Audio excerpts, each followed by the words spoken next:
Republican Senator Mike Rounds of South Dakota was asked by MSNBC today um, about the judges that are ruling against Donald Trump.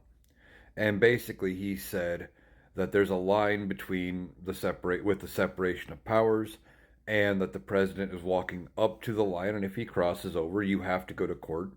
And if the courts say you've crossed the line of the separation of powers, that they must follow um, the court order. Well, that's interesting that he would say that because Donald Trump has been pushing up against the line. His vice president, J.D. Vance, has said that courts have no authority to impede on the executive orders coming from Donald Trump. Um, so they're already saying we don't necessarily want to follow those orders. Now, we will see what happens with the Trump administration if they do actually follow these orders or not, and or if they will follow them coming out of the Supreme Court.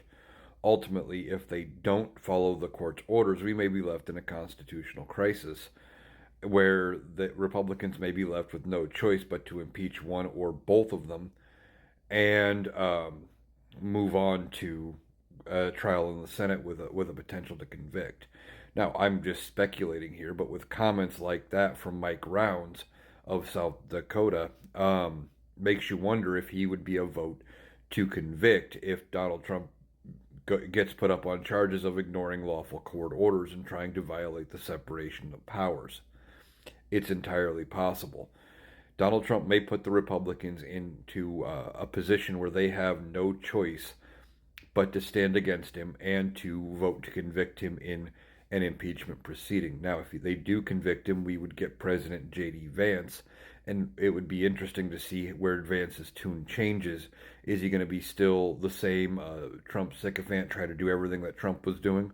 Or is he going to walk back a bunch of it and then say, well, no, I'm going to follow the court orders and backtrack on a bunch of things?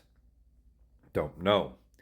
Now, if Vance does become president through that particular method, Mike Johnson would not become the vice president.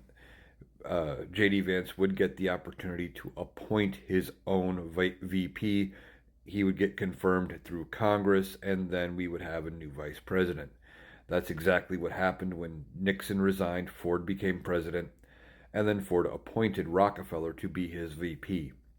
So don't worry about Mike Johnson becoming vice president in that situation unless Vance were to appoint him. And I don't think that would happen. But it's just interesting to me that even Mike Rounds of South Dakota is saying, okay, we got to walk that line.